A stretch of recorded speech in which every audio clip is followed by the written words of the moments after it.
ทุกคนคิดว่าบ้านในระดับ100 ล้านบาทขึ้นไปเนี่ยมันควรจะมีหน้าตาแบบไหนครับคุณให้ความสำคัญกับฟังก์ชันดีไซน์ quality of life หรือว่าความ luxury บ้านที่พาทุกคนมาดูวันนี้เป็นบ้านที่แพงที่สุดตั้งแต่ที่ผมเคยรีวิวมาเลยนะครับนี่คือโครงการ Sunray Residences ซึ่งเป็น One of a Kind Project ของทาง SC Asset ครับนี่คือโครงการบ้านเดี่ยวที่มีเพียงแค่5หลักเท่านั้นราคาเริ่มต้น260ถึง400 ล้านบาทครับซึ่งคลิปนี้ผมมีโอกาสได้สัมภาษณ์พี่เป้จาก Idean Architects นะครับผมถามพี่เป้ว่าทำไมบ้านหลังนี้ต้องเป็น Modern Tropical Quality of Life สำคัญขนาดไหนและนิยามความ Luxury ทุกวันนี้คืออะไรครับ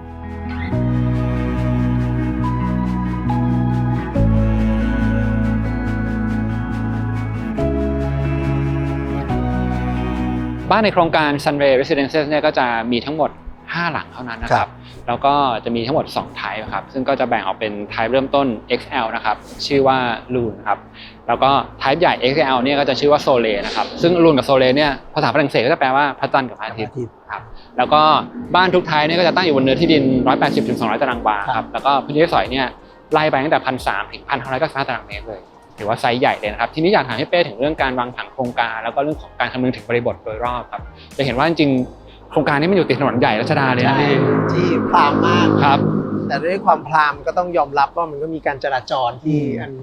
หนาแน่นนะครับซึ่งเราก็เลยต้องป้องกันพวก noise พวกฝุ่นต่างๆนั้นที่โครงการนี้เลยยอมตัดด้านหน้าขนาดใหญ่เลยเพื่อทำเป็นเหมือน buffer zone มีต้นไม้มี landscape เพื่อแบบช่วยกันเรื่องเสียงเรื่องฝุ่นนะครับแล้วก็พอเข้ามาก็เห็นว่าโครงการเนี่ยมีถนนที่ใหญ่มากนอกจากใหญ่แล้วมันสโลปเนี่ยเราเผื่อไว้สำหรับรองรับซูเปอร์คาร์เบอร์คาร์ทั้งหมดว่าเข้าบ้านอะไรแล้วมันแบบการกลับตัวการอะไรมันง่ายไปหมดอย่างเงี้ยนะครับแล้วก็อีกอันนึงนี่พี่ว่าน่าสนใจคือโครงการนี้นอกจากมีรั้วบ้านเนี่ยคือเราจะมีรั้วของแต่ละบ้านนะแล้วก็จะมีรั้วโครงการอีกนั่นหมายความว่ามันจะมีรั้ว2 ชั้นเพื่อให้เกิดเป็นพื้นที่แบบเดินเซอร์วิสได้แล้วก็มันไม่ต้องกลัวว่าแบบมีใครปีนเข้ามาว่าปีนเข้ามาโครงการก็ยังเข้าบ้านไม่ได้เราก็ถือว่าเป็นอะไรที่จริงๆเราเสียที่ไปพอสมควรนะที่ในรอบนี้แต่ว่ามันให้ความเซคิวร์เพิ่มขึ้นถามพี่เป้ต่อถึงเรื่องของ exterior design นะครับบ้านเนี่ยเป็นสไตล์ modern tropical ทีนี้ในการออกแบบภายนอกทั้งเรื่องของฟอร์มเรื่องของโทนสีวัสดุที่เลือกใช้เนี่ยมีแนวคิดยังไงบ้างภาพที่เราเห็นนะมันจะเหมือนเป็น modern tropical ด้วยความเราใช้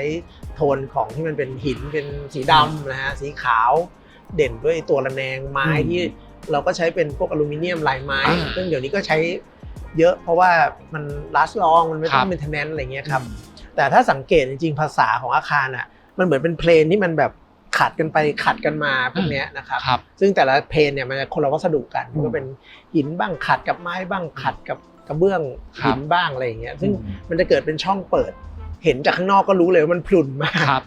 มองเข้าไปเห็นต้นไม้ด้านในเราสามารถเห็นรูที่ดักให้ลมเข้าไปอะไรเงี้ยครับมันก็เดี๋ยวพอเราเข้าไปข้างในเราจะเห็นว่ามันข้างในมันจะดูโล่งแต่ด้านนอกมันจะดูเหมือนกับปิดนิดนึงนะในความดูเหมือนพุนแต่มันก็จะดูปิดนิดนึงเพราะว่าเราต้องการ privacy คิดว่าบ้านระดับนี้ privacy คือสำคัญที่สุดแหละจริงๆหลักๆมันมีแค่3 สีเท่านั้นแหละก็คือมีสีของไม้สีของตัวหินซึ่งจะมี2 สีมีขาวกับดำแล้วก็เราก็จะมีเอ็กเซนด้วยพวกแบบงานเก็บขอบสีทองต่างๆพวกนี้มันเป็นสร้างเอ็กเซนให้มันดู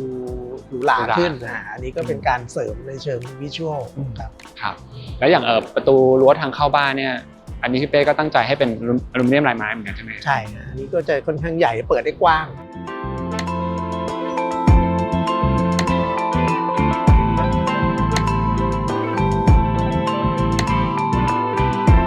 ตอนนี้ก็เข้ามาดูภายในที่จอดรถนะครับซึ่งก็จะเห็นว่าโทนสีวัสดุต่างๆเนี่ยค่อนข้างเข้มเลยนะครับพี่แต่เข้ามาปุ๊บเราก็จะมีพื้นที่จอดค่อนข้างกว้างต้องเผื่อสำหรับรถ EV ด้วยเผื่อช่องชาร์จเอาไว้แล้วก็จริงๆมี2 ประเภทที่ควรจะต้องเผื่อคือรถตู้ซึ่งรถตู้เนี่ยมันต้องใช้สเปซที่ค่อนข้างกว้างหน่อยครับเพราะว่าเราเปิดมาเด็กขึ้นลงอะไรเงี้ยและอีกประเภทนึงก็คือรถที่ต้องมีรถเข็นขึ้นได้คือแฮนดิแคปเพราะว่าบ้านระดับเนี้ยก็น่าจะต้องมีผู้หลักผู้ใหญ่มาอยู่ด้วยกับเรา แล้วก็จะต้องมีแรมป์อย่างเงี้ยที่จะชู ครับ ไปที่ห้องด้านล่างอย่างบ้านหลังนี้เราก็จะเผื่อสำหรับห้องแฮนดิแคปไว้เลยนะครับซึ่งจะอยู่ชั้น1ครับสเกลการจอดรถเดี๋ยวนี้พี่จะใช้สเกลที่แบบมินิมัมก็คือ3x6ไปเลยแต่ค่อนข้างใหญ่หน่อยรองรับรถได้หลายรุ่นหน่อยครับครับโอเคครับเดี๋ยวให้พี่เป้พาไปดูในบ้านครับ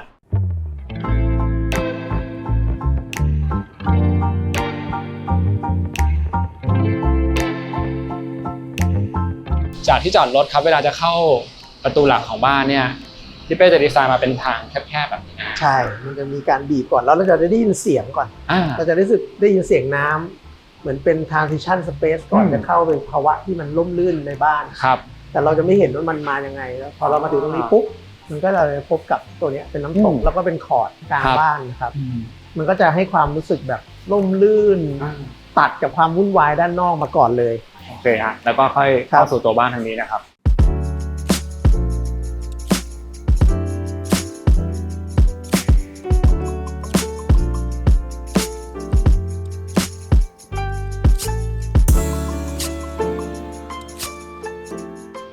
มาภายในบ้านส่วนแรกก็จะเป็นเหมือน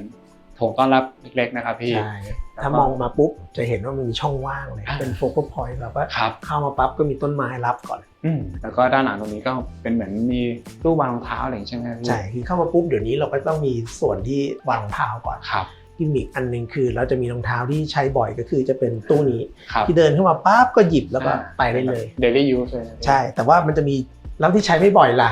ใช้ไม่บ่อยเราก็จะมีแบบซ่อนเอาไว้ทั้งหมดนี่คือผนังที่เปิดได้โอ้นี้ดูเนียนมากครับพี่ครับมันจะทำเป็นผนังคนจะไม่รู้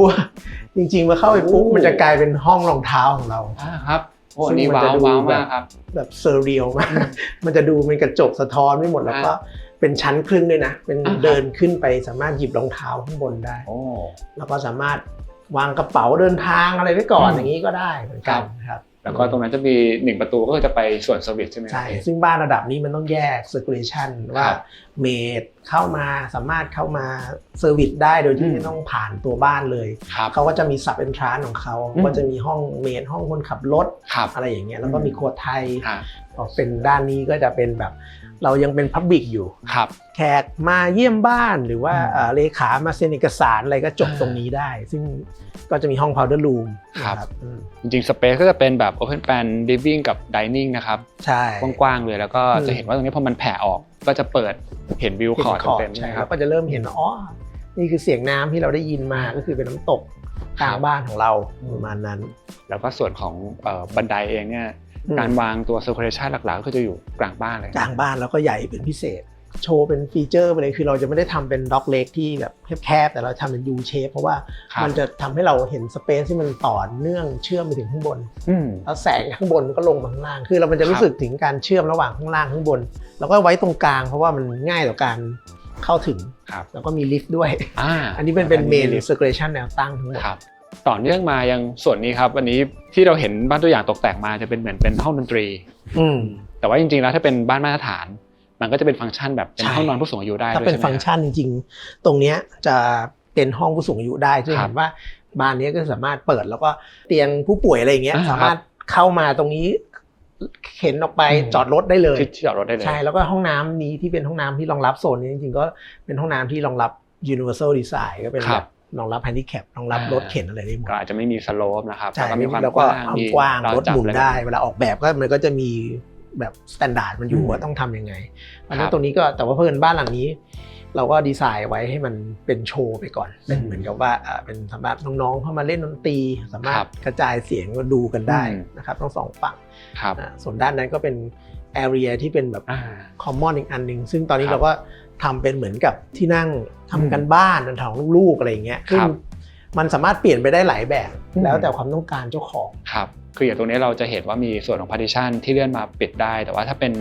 มาตรฐานเราจะเลือกทำเป็นผนังทึบเลยก็ได้ใช่ไหมฮะใช่ครับใช่ตรงนี้ก็เป็นส่วนของพื้นที่มุมนึงก็ได้แล้วก็ห้องนั้นก็เป็นห้องนอนที่ปิดทึบ private ได้เลยใช่ครับทีนี้ถามพี่เป้เสริมเรื่องของการออกแบบอินเทอร์เนียนิดนึงครับเห็นว่าจะมีผสานเอาเรื่องของศิลปะในแต่ละยุคสมัยมาใช้ด้วยจริงๆแล้วระหว่างที่เราคุยแล้วเวิร์กช็อปกันมันก็มีข้อมูลหนึ่งที่เราสนใจนะครับคนที่มาใช้บ้านระดับเนี้ยเขาสนใจเรื่องไหน ครับ มันก็มีคำพูดแหละ art is a new money อะไรอย่างเงี้ยมันได้ทั้งเรื่องจิตใจได้ทั้งเรื่อง value ที่มันจะเก็บสะสมได้เราก็รู้สึกว่าเอ๊ะถ้างั้นเราลองเอาความเป็นศิลปะมาเล่นกับงานอิตาเลียเราก็ไปสนใจยุคที่เป็นยุคเซอร์เรียลยุคนี้ก็มันดูศิลปะมันแบบเหนือจริงนะพี่มันเหนือจริงมันเกินจริงแล้วเราก็คิดต่อแล้วโซนที่ไล่ไปถึงที่นอนชั้น3เนี่ยมันจะเป็นยุคไหนดีก็ไปสนใจยุค Impressionist ว่าเป็นพูดถึงความประทับใจอารมณ์ความเป็นที่เราอยู่มันเป็นโมเมนต์นั้นๆอะไรเงี้ยเราก็เลยจับ2ยุคนี้มาอินเตอร์เซ็กกันแก๊ปเข้ามาชั้นล่างเนี่ยมันรู้สึกถึงอาร์ตได้แบบไม่ต้องบอกอ่ะมันไปดูตะโกนเลยแหละคราวนี้แบบจะเห็นว่าเราเซอร์เรียลจะเห็นว่าเราการใช้อาร์ตอ็อบเจกต์การใช้สครับเจอร์ต่างๆมันจะสะท้อนความเกินเหนือจริงไปหมดแล้วก็ตัวนี้ก็จะเหมือนกับอย่างที่ขั้นหนังสือเนี่ยมันก็อินสปายมาจากซาลวาดอร์ดาลีนะที่เป็นแบบนาฬิกาที่มันเมลตัวลงมาอันนี้มันก็จะเหมือนกับมันกำลังแบบมันเมลตัวลงมาการใช้partition ผนังทุกอย่างมันจะดูแบบเหนือธรรมชาติไปหมดอะไรอย่างเงี้ยครับมันก็แม้แต่ว่าที่นั่งผนังหรือว่าการใช้อ็อบเจกต์ต่างๆทำไมโต๊ะตัวนี้มันจะเป็นขามันก็มีบิดตัวเองอะไรอย่างเงี้ยใช่การใช้ฝ้าก็เหมือนกันเราจะมีการใช้ฝ้าที่เป็นแบบรีเฟล็กไอ้ตัวเนี้ยมันจะทำให้มันสะท้อนภาพข้างนอกเข้ามาแต่ว่ามันสะท้อนแบบมันเกินจริงมันเหนือจริงไปหน่อยมันจะไม่ใช่มันจะดูไม่ธรรมชาติมันจะบิดมันจะดิสทอร์ตเพราะว่าเราจะสะท้อนความเป็นเซอร์เรียลแล้วเดี๋ยวเราก็ไปดูกันว่ามันค่อยๆทรานส์ฟอร์มตัวเองเป็น impressionist ได้ยังไงครับได้ครับโอเคครับเดี๋ยวพี่เป้พาไปดูชั้น2ครับ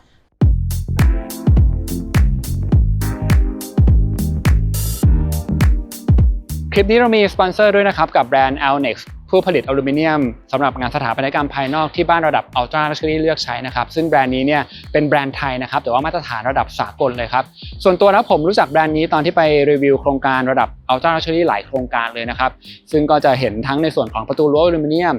งานกันศาสตร์หรือว่าฟาสาดต่างๆนะครับในแง่ของคุณภาพนะครับ Alnex เนี่ยเขาจะใช้นวัตกรรมแล้วก็มาตรฐานการผลิตจากประเทศญี่ปุ่นเลยนะครับตัวอลูมิเนียมที่เขาเลือกใช้เนี่ยก็จะเป็นเกรด T6 นะครับซึ่งก็จะเป็นเกรดสำหรับอุตสาหกรรมยานยนต์เลยนะฮะซึ่งจะมีความแข็งแรงมากกว่าอลูมิเนียมทั่วไปถึง 1.5 เท่านะครับแล้วก็จะมีน้ำหนักเบาด้วยครับซึ่งก็จะช่วยลดภาระโครงสร้างนะแต่ว่าความแข็งแรงเนี่ยก็มั่นใจได้เลยครับส่วนที่ผมชอบมากๆคือความประณีตของชิ้นงานระดับไฮเอนด์ดีไซน์ที่สวยคลีนมินิมอลลงตัวด้วยเทคนิคไร้รอยเชื่อมและซ่อนหัวน็อตหัวสกรูได้อย่างเนียนตานะครับทำให้ภาพรวมของงานสถาปัตยกรรมเนี่ยดูสวยงามครับ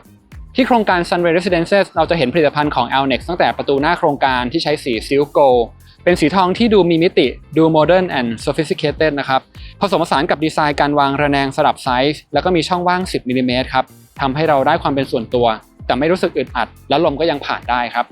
นอกจากนั้นภายในบ้านทั้ง5หลังเนี่ยจะเห็นว่าประตูรั้วของเขาเนี่ยก็จะใช้ของแบรนด์ Alnex นะครับซึ่งจะเป็นรุ่น Sunlay Exclusive Design ที่ออกแบบมาเพื่อโครงการนี้โดยเฉพาะเลยนะครับความพิเศษก็คือเขาจะเลือกใช้เป็นอลูมิเนียมลายไม้ Oriental Teak นะครับซึ่งจะเห็นลายไม้ที่คมชัดมากๆแล้วก็นอกเหนือจากส่วนของประตูรั้วแล้วเนี่ยก็จะมีใช้ทั้งในส่วนของฟาสาดรวมไปถึงฝ้าเพดานด้วยนะครับซึ่งฝ้าเพดานเองเนี่ยก็จะใช้ในพื้นที่เซมิเอาท์ดอร์หลายๆส่วนทั้งที่จอดรถระเบียงหรือว่าพวกชายคาต่างๆครับอลูมิเนียมลายไม้ของ Alnex เนี่ยจะแก้ปัญหาเพนพอยต์ของไม้จริงในเมืองร้อนที่เจอทั้งแดดและฝนทำให้สีซีดจางเร็วโดยเขาจะใช้การอบความร้อนที่อุณหภูมิสูงถึง200องศานะครับแล้วก็ยังใช้ฟิล์มลายไม้คุณภาพสูงจากประเทศอิตาลีอีกด้วยครับทาง Alnex เขาจะมีการรับประกันงานสีนานถึง10ปีนะครับแล้วก็รับประกันงานติดตั้ง2ปีครับนอกจากนั้นในกระบวนการผลิตเนี่ยยังปราศจากสารก่อมะเร็งตกค้างนะครับซึ่งก็ดีต่อคนอยู่อาศัยนะครับโดยเฉพาะครอบครัวที่มีลูกเล็กด้วยครับสำหรับใครที่สนใจแบรนด์ Alnex อลูมิเนียมสำหรับงานสถาปัตยกรรมภายนอกที่บ้านระดับ Ultra Luxury เลือกใช้นะครับก็ผมทิ้งคอนแทคไว้ให้บนหน้าจอรวมถึง description ใต้คลิปด้วยครับ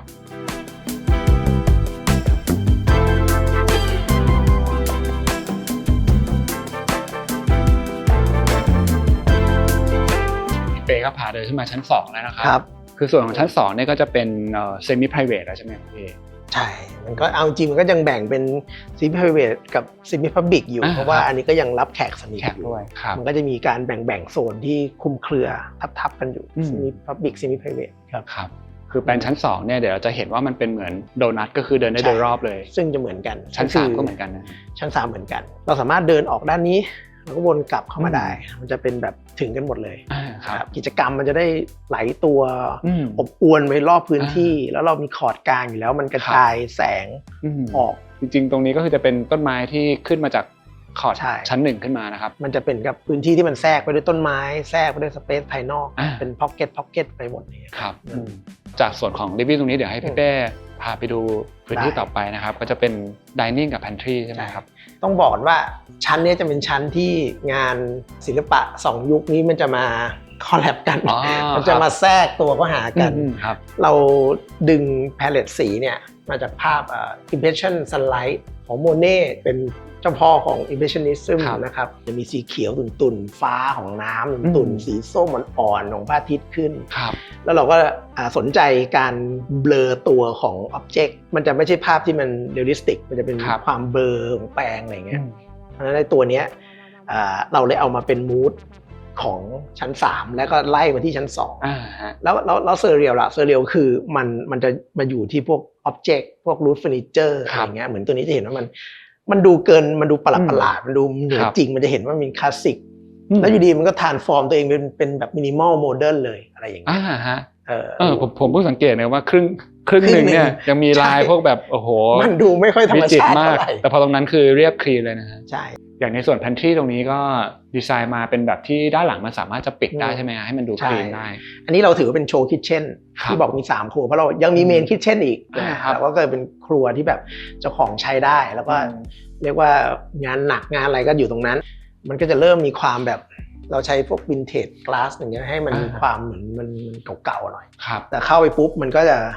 เป็นครัวที่เป็นแบบสเลทนี้แบบเฮฟวี่ดิวตี้เลยนะครับใช้งานได้แต่ว่าบรรยากาศมันจะแบบร่มรื่นมากเลยนะครับก็จะมีสวนอยู่บนอันนี้ก็จะเป็นสวนในส่วนบัฟเฟอร์ที่พี่บอกด้านหน้าโครงการใช่ครับแล้วก็เป็นครัวที่น่าใช้งานมากๆครับเพราะมันดูโปร่งมากแล้วก็เริ่มเห็นการใช้สีเขียวอย่างที่พี่บอกอันนี้จะเริ่มชัดขึ้นสีมันจะ impressionist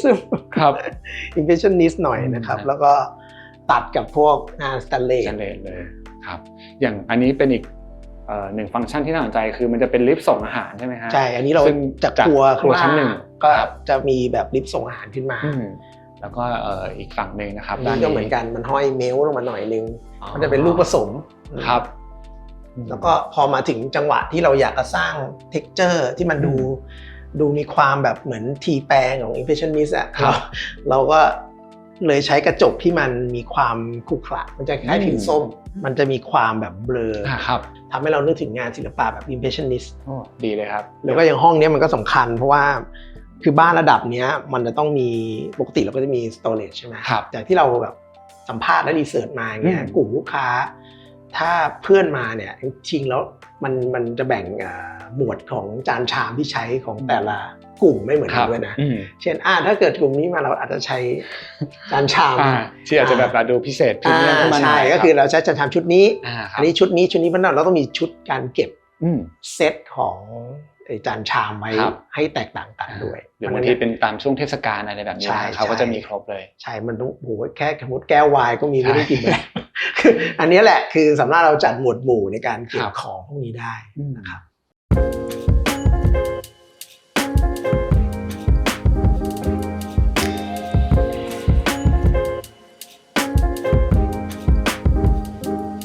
ตรงนี้ก็จะเป็นห้อง common ครับจริงๆแล้วมันคือเป็น common area ซึ่งสามารถเปลี่ยนเป็นฟังก์ชันอะไรก็ได้แหละก็เป็นพื้นที่เผื่อ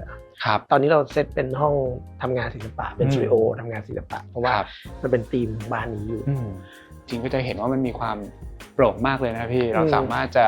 มองเห็นในส่วนที่พี่คว้านมาแล้วก็ใส่เป็น pocket garden เข้าไปแล้วตรงนี้ก็จะเริ่มเห็นสระว่ายน้ำแล้วนะครับกิจกรรมมันถึงกันหมดครับ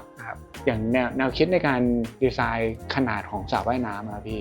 กับพื้นที่ outdoor เนี่ยพี่เป้มองไว้ยังไงบ้างจริงๆทุกหลังนะพี่พยายามทำให้มันใหญ่ที่สุดที่จะทำได้นะครับเพราะว่าสระนี่มันถ้ามันได้ระยะว่ายมันจะดีที่สุดแหละแต่มันเป็นไปได้ยากที่จะทำแลบพูลได้ในทุกหลังก็เราก็พยายามจะใช้พื้นที่ให้มันใหญ่ที่สุดเท่าที่ทำได้แล้วก็อย่างหลังนี้ก็จะมีโซนที่เป็นจักรุซี่ยิงถ้าหลังอีกหลังหนึ่งก็จะมี2บ่ออาจจะเป็นจักรุซี่หลังนี้ก็จะแบบขนาดลดลงมาหน่อยนึงแต่ว่าก็จริงๆแล้วสำหรับบ้านนะพี่ว่ามันก็ถือว่าใหญ่แล้วแหละใหญ่แล้วครับ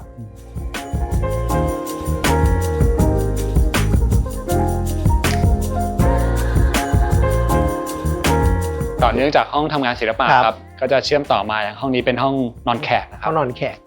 มีห้องน้ำในตัว ครับ จริงๆห้องนี้มันมีความพิเศษมันเหมือนฟิล ใช่ พูลวิลล่านะพี่ อืม เหมือนกับเราเปิดออกมาแล้วก็ลงน้ำได้เลยนะฮะ ตื่นมาก็โดดน้ำได้ ครับ เลย จริงๆคืออย่างหนึ่งที่พี่เป้ดีไซน์ไว้แล้วผมรู้สึกว่ามันก็เห็นผลในทุกๆส่วนที่เราดูมาเลยก็คือการที่เรายังเชื่อมโยงกับธรรมชาติอย่างที่พี่บอกนะฮะ ครับ หรือว่าการที่เราสามารถคอนเน็กกับคนที่อยู่ในบ้านเนี่ย อืม หลายจุดมันเห็นได้ชัดเจนมากๆเลยจริง สำคัญมันคือสเกลด้วยสเกลบ้านแบบนี้มันทำได้ ๆครับ เราสร้างวิวภายในได้สบายแล้วก็มองเห็นกันจะเห็นว่าเราไม่สนใจข้างนอกเลย ครับ มันค่อนข้างจะปิดทึบ ครับ เราแค่เอาแสงเอาลมจากข้างนอก อืม แต่ว่ากิจกรรมทั้งหมดมันมีความเป็น privacy สูงมาก ครับ มันก็อยู่กันในนี้แหละ แล้วก็ อืม ด้วยระยะมันก็ไม่ได้รู้สึกอึดอัด ฮะ นะครับ ครับโอเคครับเดี๋ยวเราจะเดินออกไปด้านนอกกันตรงนี้ก็คือลักษณะเหมือนเป็นเข้ามุมนี้เลยนะครับ ใช่ เป็นประตูบานเลื่อนที่แบบ เปิดไปก็โดดน้ำครับ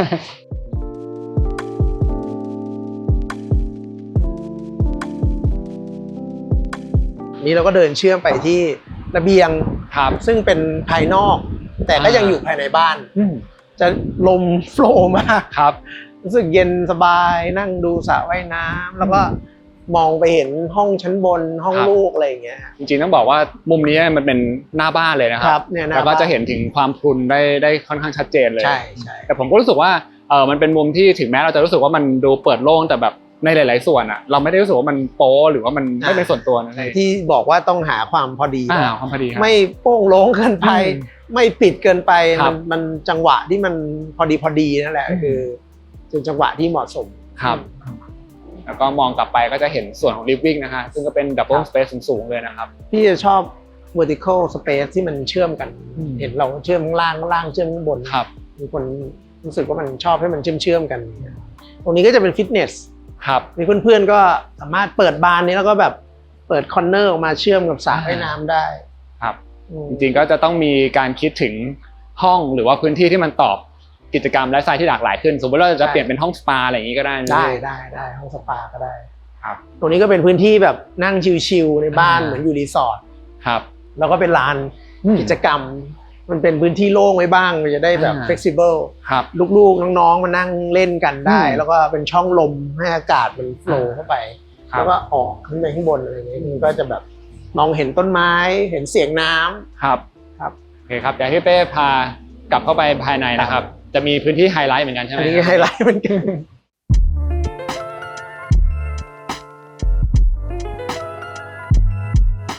เข้ามาถึงอีกโซนหนึ่งนะครับ ซึ่ง ครับ โซนนี้จริงๆมันก็จะอยู่ต่อเนื่องจาก living ใช่ นะ ก็ พี่ connect กับ living dining เลย ครับ โซนนี้เราก็สำหรับบ้านที่เรามีเพื่อนๆมาเราอยากจะแบบมีปาร์ตี้อะไรกันตรงนี้ก็เป็นที่แบบทำค็อกเทลอะไรกันได้ ก็เป็นลักษณะเหมือนเป็นเคาน์เตอร์บาร์ ใช่เคาน์เตอร์บาร์ที่ดีไซน์เป็นวงกลมให้มัน พิเศษ standalone เดินถึงกันได้หมดเนี่ยเดิน ครับ รอบแล้วก็สามารถไปเลือกเครื่องดื่มข้างหลัง อ่า ซึ่งข้างหลังเองก็จะเห็น texture มันก็อย่างที่บอก ครับ เราก็ยังให้ความทำ texture ที่มันดูมันสะท้อนแต่ว่า ครับ มันสะท้อนแบบไม่จริง อืม สะท้อนให้มันดูแบบ มันมีความเบลอๆ เบลอๆ ตัว เพราะว่าอันนี้อยากให้มันมีความแบบผสมของความเป็น ครับ impressionist เข้ามา อ่าแล้วก็ต่อเนื่องมาประตูบานนี้ฮะก็ ใช่ texture เหมือนกัน เนี่ย นะครับ texture เหมือนกันเนาะคนละอย่าง อันนี้มันจะแบบมันจะสะท้อนพวกขวดแก้วใช่ไหม ครับ มันมีความเบลอๆเข้าไปข้างหลังแล้วว่า อืม ตรงนี้เองก็จะเป็นวัสดุที่มันจะเบลอเหมือนกัน เบอร์ด้วยคุณ แต่ว่าพออันนี้มันจะให้ความรู้สึกว่าเบลอแบบซีทรูแต่ว่ามองไม่รู้อะไร อันนี้พอเปิดเข้าไปก็จะเป็นห้องอีกอันหนึงที่จะเป็นแบบ closy space เลย แต่ว่ามันใช้สำหรับเป็นจิกาบาร์ก็ได้ อ๋อ หรือว่าจะมานั่งดื่มเป็นซิงเกิลมอลนั่งเงียบๆคนเดียว เป็นมุมส่วนตัวแล้วกันมุมส่วนตัวเจ้าของบ้านนั่งเงียบๆสงบๆแล้วก็จะมีตรงที่พิเศษหน่อยก็จะเป็นคอร์เนอร์นี้ ครับ ที่เราทำเป็นวงกลมแล้วก็ใช้เป็นก a สบอกผิวพิเศษตรงนี้นะครับ ให้มันรู้สึกเป็นส้มๆแล้วก็เป็นมุมที่เราสามารถเดินมาเลือกซิก้าได้อะไรอย่างนี้ครับ จริงๆลักษณะของฟังก์ชันที่มันมีความพิเศษหรือว่าเฉพาะตัวแบบเนี้ยก็จะถูกใส่มามากขึ้นในบ้านที่เป็นระดับแบบอัลต้าลักชัวรี่แบบนี้นะ ใช่ ด้วยความที่ Sunray Residences เนี่ยเป็น one of a kind project ของทาง SC Estate นะครับเขาอยากที่จะยกระดับคำว่าบ้านให้กลายเป็นผลงานศิลปะในระดับ masterpiece เลยนะครับเขาจะมีการคัดสรรทุกองค์ประกอบให้ดีที่สุดครับไล่มาตั้งแต่สถาปนิก interior designer วัสดุรวมถึงเฟอร์นิเจอร์ต่างๆนะครับในบ้านหลังนี้เองเนี่ยก็จะมีการคัดสรรเฟอร์นิเจอร์จาก5ประเทศทั่วโลกเลยนะครับไม่ว่าจะเป็นอิตาลีเยอรมันสวีเดนโปแลนด์แล้วก็ฟินแลนด์ครับซึ่งผมเองก็จะมายกตัวอย่างเฟอร์นิเจอร์บางชิ้นที่น่าสนใจนะครับเริ่มจากโซนแรกเลยบริเวณ living ตรงนี้นะครับซึ่งถือว่าเป็นพื้นที่หลักสำคัญของบ้านเลยครับโซฟาที่ผมนั่งอยู่เนี่ยจะเป็นของแบรนด์ Edra นะครับซึ่งก็เป็นแบรนด์จากทางอิตาลีนะครับโซฟานี้จะเป็นลักษณะของโมดูล่าโซฟาที่เราสามารถจะสลับปรับเปลี่ยนเชฟของมันได้นะครับแล้วก็ตัวพนักพิงเนี่ยก็จะมีลักษณะที่เป็นฟรีฟอร์มนะครับ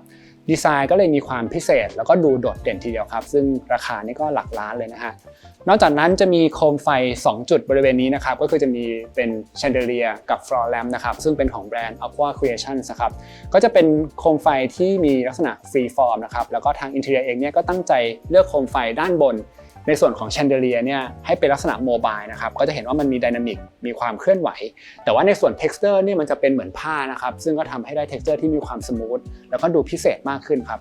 ในส่วนของ floor lamp ด้านหลังผมนี้เนี่ยก็จะชื่อว่า Morning Glory นะครับก็จะเป็นลักษณะที่เราเห็นฟอร์มของดอกไม้ชัดเจนมากๆเลยทางพี่เป้เองก็บอกว่าตั้งใจเลือกฟอร์มให้มันมีความพิเศษครับเพื่อที่จะ represent ในส่วนของลักษณะของศิลปะที่ต่อเนื่องจากชั้นล่างที่มันมีความเซอร์เรียลขึ้นมานะครับก็จะทำให้บริเวณ living ตรงนี้เนี่ยนอกจาก space รวมถึงการเชื่อมโยงกับธรรมชาติน่าสนใจแล้วเนี่ยการตกแต่งอินทีเรียเองก็โดดเด่นแล้วก็พิเศษมากๆเช่นเดียวกันครับPantry บนชั้น2ครับก็จะมีชุดครัวจากอิตาลีที่ชื่อ Diwali 2.0 นะครับซึ่งก็จะเป็นของ Dada Montani & C นะครับก็จะเป็นแบรนด์ชื่อดังจากทางอิตาลีเลยครับก็จะเห็นว่าเป็นชุดครัวที่มีดีไซน์สวยงามนะครับอย่างหน้าบานตู้ด้านบนเนี่ยก็จะเห็นเป็นซี่ๆของไม้นะครับรวมถึงหน้าบานทั้ง2ฝั่งเนี่ยก็จะเป็นลายไม้ที่ลวดลายสวยงามมากแล้วก็ backsplash รวมถึงท็อปเนี่ยก็เป็นหินที่สีสันสวยงามสุดๆเหมือนกันนะครับแต่ความเจ๋งก็คือชุดครัวนี้เนี่ยเขาจะออกแบบให้มี pocket door นะครับเพื่อสามารถจะซ่อนฟังก์ชันได้แล้วพอที่เราปิดเนี่ยก็จะทำให้ภาพรวมของห้องมันดูคลีนเหมือนเป็นตู้บิวต์อินหรือเป็นผนังเรียบๆเลยครับ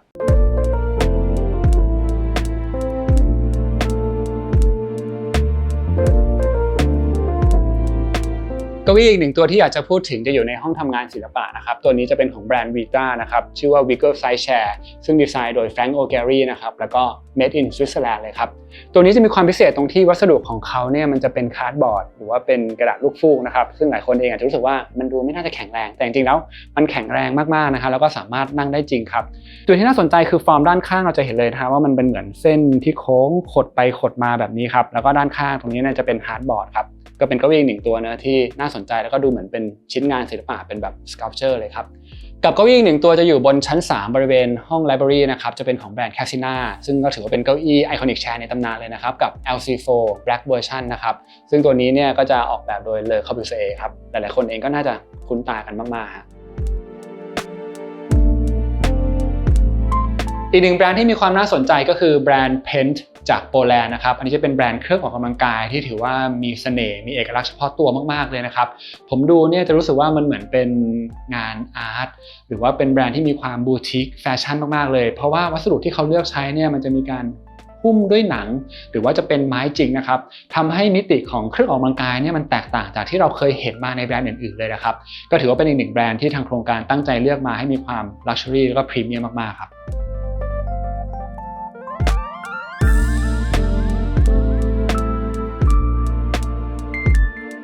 พี่เป้ก็พาขึ้นมาชั้น3แล้วนะครับพอขึ้นมาถึงเนี่ยจะเจอกับเป็นคอริดอร์แบบนี้ก่อนเลยนะฮะแล้วก็ด้านนี้มีห้อง3ห้องนะฮะแล้วก็ปลายทางมี1ห้องครับแล้วก็ตรงนี้จะเป็นดับเบิลรูมที่เชื่อมกับชั้น2ได้นะครับตรงนี้ก็จะเป็นห้องเก็บของครับเราเก็บได้หลายอย่างมากมีทั้งแยกห้องพวก MEP ห้องไฟอะไรออกมาแล้วก็มีห้องเก็บกระเป๋าเดินทางซึ่งจะอยู่ใกล้ๆกับลิฟต์ก็คือแบบเวลาเดินทางไปต่างประเทศอะไรกลับมามีกระเป๋าเดินทางก็ขึ้นลิฟต์มาแล้วก็เข้าไปเก็บในห้องได้เลยแล้วก็อันนี้ก็จะเป็นประตูที่ขึ้นไปชั้นดาดฟ้านะครับคือปิดให้มันเรียบร้อยแล้วก็เราสามารถเดินขึ้นไปเซอร์วิสที่ชั้นดาดฟ้าได้พวกเวลาติดตั้งโซลาร์พาเนลอะไรพวกนี้โซลาร์สเต็มแล้วก็พวกระบบต่างๆก็จะมีที่ไว้ให้มันถูกที่ถูกทางนะครับครับแล้วก็ในส่วนของการเชื่อมโยงตรงนี้เนี่ยก็จะเห็นว่ามุมมองก็ยังคงเปิดเหมือนเดิมเลยนะครับเปิดโล่งแล้วก็คอนเน็กมองเห็นได้ในหลายๆห้องเลยชั้นนี้ก็เหมือนกันก็เป็นลูปนะครับเป็นฝั่งนี้จะเป็นห้องมาสเตอร์ห้องมาสเตอร์ค่อนข้างใหญ่เลยแล้วก็จะเป็นห้องนอนกินไปปีกนึงเลยนะครับโอ้เรียกว่าปีกนึงเลยเป็นเฮาส์เลยแล้วก็ด้านนี้ก็เป็นเบส1เบส2ครับโอเคฮะเดี๋ยวให้เป้พาไปดูมาสเตอร์เบดรูมก่อนนะครับ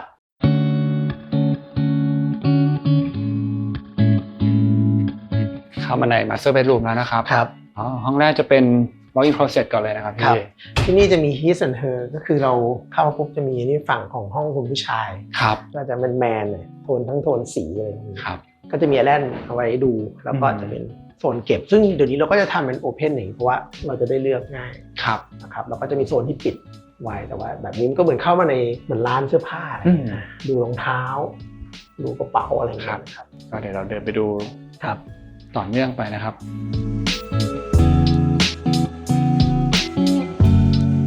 นี่ก็จะเป็นห้องน้ำหลักนะครับ ครับ ก็จะมีบัธทับก็เหมือนกันแยก ก็จะแยกเคสเทอ ใช่ ร์กัน มีเทอร์เหมือนกัน สามารถใช้ห้องน้ำพร้อมกันได้ ครับแล้วก็จะมีส่วนชาวเวอร์ซึ่งเป็นพื้นที่ใหญ่เลยนะครับโถส้วมพันเนี่ยจะแยก2ฝั่ง ใช่ครับ ที่เทอร์เหมือนกัน มีที่เทอร์กันเลย แล้วก็ต่อเนื่องมา อันนี้คือเป็นห้องแบบไลบรารีนะครับพี่ ใช่มันก็ไม่ถึงกับเป็นห้องแต่ว่ามันก็เป็นคอร์เนอร์ซึ่งเหมือนไลบรารีสามารถนั่งดูอ่านหนังสือดูวิวข้างนอกได้ ตื่นเช้ามาแล้วก็เสพอาหารสมอง นั่งอ่านหนังสืออะไรก่อนในช่วงเวลายามเช้าได้ก่อนไปทำงาน ครับ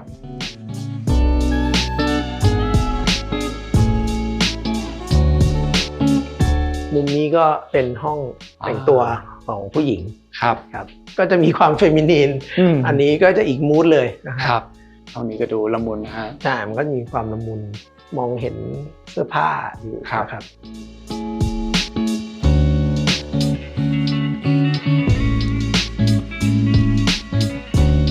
อันนี้เป็นห้องมาสเตอร์ครับ ครับผม มีส่วนนอนก็จะมีโซนนอนโซนนั่งทำงานแล้วก็สามารถเดินเชื่อมไปที่ห้องลูกได้ครับ คือบางทีเรามองว่าครอบครัวที่เพิ่งมีลูกเล็กเนี่ยเราอยากให้ลูกแยกห้องนอนเนี่ยบางทียังรู้สึกว่าห้องเขาร้องกลางคืนหรือว่ายังไงเราก็จะได้เข้าไปดูแลได้ก็ยังมีทางเชื่อมกันอยู่แต่ก็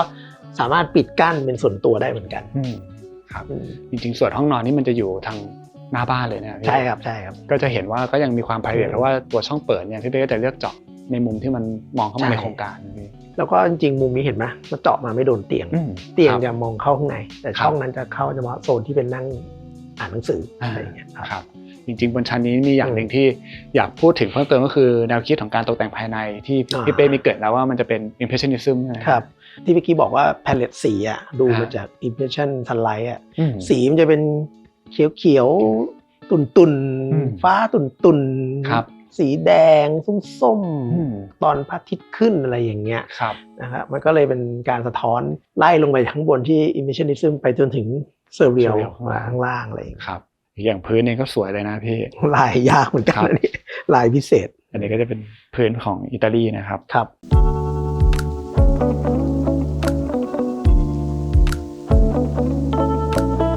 อันนี้ก็เข้ามาสู่ห้องน้องห้องที่1 bedroom 1อันนี้จะมีมูดแบบดูน่ารักหน่อยโทนสีก็เหมือนที่บอกอันนี้ก็จะเป็นแบบสีไปทางแพลเลตสีที่เราเลือกเอาไว้ประมาณนี้ไปจนถึงตัวเฮดบอร์ดเหมือนกันแล้วก็ใช้เทคนิคเดิมที่บอกพวกกระจกเนี้ยจะเห็นว่ามันเบลอนะครับก็ยังตามขึ้นมาถึงชั้น3นะใช่ชั้นนี้จะเต็มที่หน่อยนะแล้วก็มองไปเห็นอ็อบเจกต์ที่มันดูแล้วแบบมันเหมือนจะเห็นทะลุแต่ว่ามันสร้างให้เอฟเฟกต์มันมีความแบบปาดมีความแบบเบลอตัวอะไรประเภทนั้นครับแล้วก็ด้านในก็จะมีเป็น walk-in closet แล้วก็ห้องน้ำในตัวนะครับใช่ครับนี่ก็ถือว่าพื้นที่สำหรับเก็บเสื้อผ้าเยอะเลยนะครับแล้วก็มีโต๊ะเครื่องแป้งอยู่ทางปลายสุดได้แสงธรรมชาติครับออกจากห้องนอนลูกสาวมานะครับก็จะเป็นโถงยาวๆเลยแล้วก็จริงๆตรงนี้มันก็ยังเหมือนเรากลับมาเป็นพื้นที่ส่วนตรงกลางแล้วนะครับพี่ครับตรงนี้มันก็เป็นจริงๆเป็น transition แหละแต่ว่าเราก็แอบซ่อนตัวห้องซึ่งเอาไว้สำหรับอยากนั่งสมาธิปีกวิเวกอะไรเงี้ยคนเดียวก็ได้เป็นแบบมาเป็น meditation แล้วก็เข้ามาแล้วก็มานั่งเงียบๆมีต้นไม้มุมสงบแล้วกันนั่งสมาธิได้อะไรได้ห้องนี้จะออกไปที่ระเบียงข้างนอกได้ด้วยนะครับแต่อย่างหนึ่งที่ชอบก็คือในหลายๆส่วนเนี่ยมันจะมีการขวานให้เกิดสเปซช่องว่างใส่เป็นพื้นที่เขียวไว้หลายจุดมากๆนะครับคือถ้าดูไอตัว massing ตั้งแต่ตอนทำ conceptual ครับมันจะเหมือนโดนัทแล้วเราตัดแล้วดึงออก พรุนไปหมดเลยแล้วก็ ครับ ใส่กรีนสเปซเข้ามา อืม มันก็จะมีพ็อกเก็ตกรีนอยู่ทุกจุดเลย ครับ มองเห็นต้นไม้เดินไปต้นมาก็เห็นต้นไม้เห็นโคนบ้างเห็นยอดบ้างอะไรเงี้ยครับ โอเคครับแล้วก็ต่อเนื่องมาตรงนี้มีอีก1ฟังก์ชันนะครับ ตรงนี้ก็จะเป็นมุมที่สบายๆยามเช้าที่แบบ ครับ ตื่นมาแล้วยังไม่ได้อยากลงไปเจอผู้คนอะไรเงี้ย ครับ ก็มาชงกาแฟทานนะครับแล้วก็มีเครื่องกาแฟแล้วก็เดินมาดิฟกาแฟก็ได้แล้วก็หรือว่ากลางคืนก็อยากจะมาหยิบนู่นหยิบนี่ อ่า ทานง่ายๆ จะได้ ครั ไม่ บ ต้องลงไปที่ครัว อืม ก็เป็นฟังก์ชันที่ complete ทำให้ชั้นเนี้ยเขาก็อยู่ได้ อยู่ ใน ได้ ชั้นนี้ได้จบเลย ครับ อืม แล้วก็อีก1ห้องฝั่งนี้คือจะเป็นห้อง เป็น นอน ห้องนอนอีกห้องหนึ่ง ครับ ครับ อันนี้ก็อาจจะเหมือนแต่งไว้เป็นฟิลห้องนอนลูกชายอะไรอย่าง อะ เงี้ย ไรประมาณนั้น ห้องนั้นก็จะมีความแบบน่ารักหน่อยห้องนี้ก็ ครับ จะดูแบบแมนขึ้นนิดนึงอะไรอย่างเงี้ยครับ โอเคแล้ว แล้วก็จะมีห้องน้ำในตัว ด้วย ซึ่งมันก็มาตรฐานอยู่แล้วก็เป็นส่วนนอน walk-in closet แล้วก็ ครับ ห้องน้ำ อืม ก็ต้องมันแพ็คอยู่ใน1โซน ครับ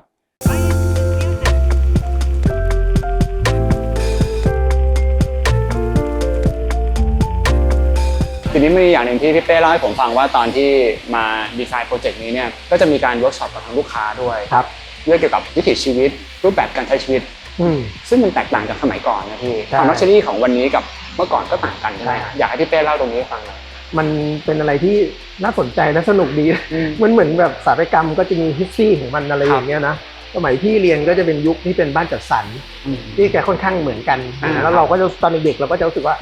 มันมีแบบภาพจำอะว่าบ้านจัดสรรจะหน้าตาแบบนี้อะไรอย่างเงี้ยเราจะขายที่ดินด้วยแล้วก็บ้านด้วยแล้วเขาก็อยากให้บ้านมันดูหรูหราอิลิแกนบางคนก็มันก็จะมีความว่าหน้าไทยยาวคือต้องพยายามหน้ากว้างใช่ไหม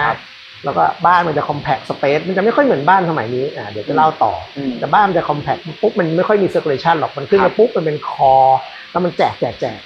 ที่ดินกว้างเราก็จะรู้สึกว่าอ๋อมีที่ดินให้ลูกวิ่งเล่นอันนี้คือยุคแบบ80 90หน้าตาคล้ายกันบ้านมีไว้สำหรับนอนไม่ได้มีไลฟ์สไตล์อะไรมากพอมายุค 2000 เริ่ม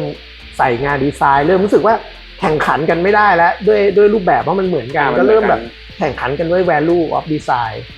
บ้านหมู่บ้านที่สวยมีนู่นมีนี่อยากให้ดูหรูหราก็จะมีสระว่ายน้ำอยู่หน้าบ้านเพราะว่ามันโชว์ออฟมันเห็นก่อนอันนี้แบบความคิดเห็นส่วนตัวนะแต่พี่ว่าราวๆสักหลัง 2010อะไรเงี้ยมันก็จะเป็นแบบ privacy is a new luxury ที่แบบคือความเป็นส่วนตัวมันคือความluxury ใหม่อะไรเงี้ยสระว่ายน้ำอ่ะมันถูกดึงข้างหลังเพราะว่าเรารู้สึกว่ามันจะต้องไปโชว์คนฉันอยากมีความเป็นส่วนตัวฉันอยากว่ายน้ำแล้วเพื่อนๆมาก็แบบพอมาเปิดบ้านแล้วนี่พอเปิดปุ๊บโอ้โหบ้านนายมีอย่างนี้ด้วยเหรอเนี่ยมันเริ่มแบบเซอร์ไพรส์อะไรเงี้ยบ้านแต่ก่อนที่บอกว่ามันจะพยายามคอมแพคใช่ไหมบ้านจะเริ่มไม่ค่อยคอมแพคแล้วจะเริ่มบวมออกจะเริ่มเห็นว่าบ้านเริ่มมีคอร์ดเริ่มมีเซอร์คูลเลชันที่ถือว่าบ้านพยายามจะบวมตัวออกไปใกล้กับเขตที่ดินเพราะว่าหลังปี 2000 มาคอนโดมิเนียมมันเยอะแต่ก่อนเรารู้สึกว่าเราห่างกันไว้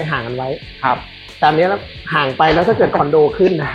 วิวบ้านชั้นเป็นคอนโดบ้านนายอะไรอย่างเงี้ยคือเราก็เลยแบบบ้านก็เริ่มเหมือนค่อนข้างจะแบบ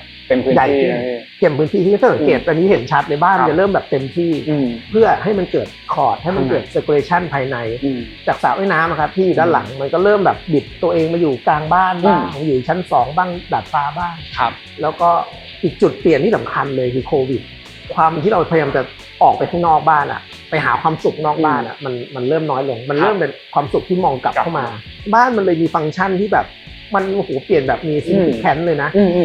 เขาเดินรูมเข้ามาแล้วต้องมีแบบล้างมือก่อนไหมห้องเมดแยกออกไปไม่อยากให้เดินเข้ามาลิฟวิ่งจากแต่ก่อนก็1ลิฟวิ่งก็เริ่มมาเป็น2ลิฟวิ่งตอนนี้มีแบบลิฟวิ่งเพื่อนอันนี้แขกไม่สนิทมา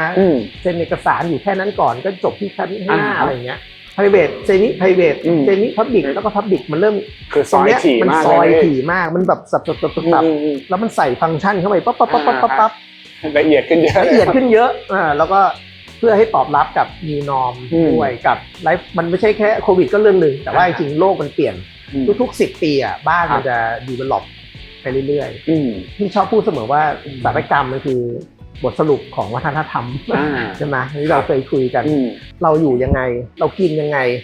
เรามีชีวิตกับเพื่อนยังไงสังคมเราปฏิสัมพันธ์กันแบบไหนทุกอย่างที่เราเป็นมันอยู่ที่บ้านเราทีนี้มีอีกหนึ่งคำถามที่ ผมรู้สึกว่ามีความน่าสนใจก็คือรูปแบบของบ้านเนี่ย ครับ มันจะเป็นลักษณะของบ้านสไตล์โมเดิร์นทรอปิคอล ครับ แล้วก็คีย์หลักอย่างหนึ่งเนี่ยพี่เป้อยากจะให้บ้านเนี่ยมันเกิด concentration ครับ บ้านมันจะมีความพรุน ครับ ก็เลยว่าแนวคิดตรงนี้เนี่ยจริงๆถ้าเราลิงก์กลับไปที่ความเป็นโมเดิร์นทรอปิคอลเนี่ย ครับ พี่ว่าจริงๆแก่นหลักๆของมันคืออะไรที่อยากใส่ในบ้าน จริงๆชื่อมันก็ tropical มันก็คือร้อนเขตร้อนชื้นเลยเนาะ ครับ มันจะไปต่อสู้กับความร้อนกับความชื้นหรือไม่ได้ต่อสู้หรอกอยู่ด้วยกันได้ยังไงมันเกิดภาวะน่าสบายให้ได้ ครับ ทำยังไงให้มันเกิด concentration ครับ ทำยังไงให้อยู่แล้วไม่รู้สึกว่าเหนียวตัวทำยังไงให้รู้สึกว่ามันไม่ร้อน อยู่แล้วแบบมีความสบายร่มรื่นมีความสุขอะไรเงี้ยแล้วก็ลมกระแสลมที่มันผ่านมากำลังโอเคกำลังดีอุณหภูมิกำลังดีความชื้นกำลังดี ถ้ามันไปถึงจุดนั้นได้มันก็โอเค ครับในบ้านหลังนี้เนี่ยเกือบทุกห้องเลยนะครับพี่ที่มันจะมีพื้นที่ซึ่งเป็นคอร์ดหรือเป็นพ็อกเก็ตที่มันมีการคว้านแล้วก็เกิด concentration ได้หมดใช่ไหมครับ ใช่พี่ว่างานไอรีนส่วนใหญ่จะเป็นแบบนี้ซึ่งก็ต้องลูกค้าที่เข้าใจด้วยบางทีเราเจาะไปเจาะมาลูกค้าก็จะแบบเสียพื้นที่อะไรเงี้ยแต่ว่าทุกครั้งที่ทำเสร็จออกมาพอได้เข้าไปอยู่ส่วนใหญ่ฟีดแบ็กก็คือจะรู้สึกว่ามั